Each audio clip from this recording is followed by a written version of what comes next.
और आगे गुरुदेव फिर कितना क्लियर कर रहे हैं कि अपने गुरु को ही साक्षात परमेश्वर का रूप मानकर और ये भक्ति करनी चाहिए, तब मोक्ष मिलेगा, नहीं तो नहीं मिलेगा। गुरुर ब्रह्मा गुरुर विष्णु, ये शास्त्रों में लिखा हुआ है। तो उससे गुरु को ही परमात्मा का साक्षात रूप समझकर जो भगवान भक्ति करता वो उसका मुक्ति होगी। और गुरु ने छोड़कर जो निर्गुण की साधना में लीन हो सो लग 84 में जाएगा, वो मुक्त नहीं हो सकता।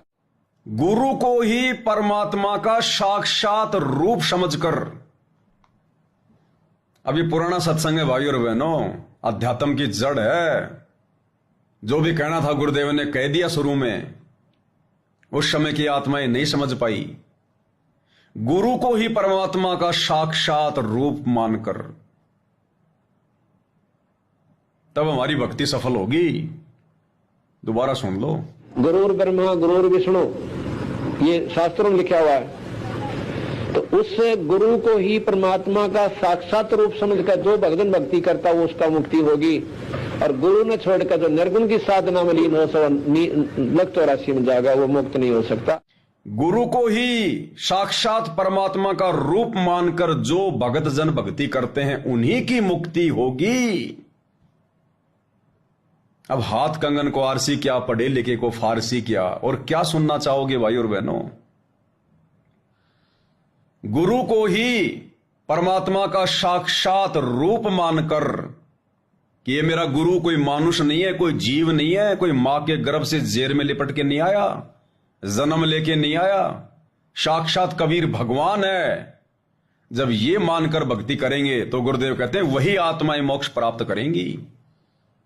और इसीलिए तो दास भाई और बहनों बार बार कहता है कि गुरु को परमात्मा मानकर भक्ति करने की प्रोसीजर पूरी संगत में कहां है? साध संगति में। तो दास फिर क्या गलत कहता है कि साध संगति सतलोक के लिए ट्रेनिंग सेंटर है, कि साध संगति से जुड़े बिना, अब साध संगति से जुड़ेगा तो वही क्रिया करेगा जो साध संगति में हो रही है और तभी वो मोक्ष प्राप्त करेगा। और साध संगति की सबसे पहले क्रिया है अपने गुरु को ही परमात्मा मानकर भक्ति करना। तो बताओ ये ट्रेनिंग सेंटर नहीं है क्या? तो दास जो कहता फिर वो गलत कहता है क्या कि साध संगति से जुड़े बिना लाख वर्ष भी मोक्ष नहीं हो सकता। मोक्ष होगा कलयुग की पिछली पीढ़ी में, इसी समय में। और इस समय गुरुदेव साध संगतियां शुरू करवाते हैं और उस साध संगति से जुड़े बिना हम गुरु को परमात्मा नहीं मान सकते और गुरु को परमात्मा मानकर पूजा किए बिना हम मोक्ष प्राप्त नहीं कर सकते। तो अंतिम ऑप्शन साध संगति ही है सतलोक के लिए।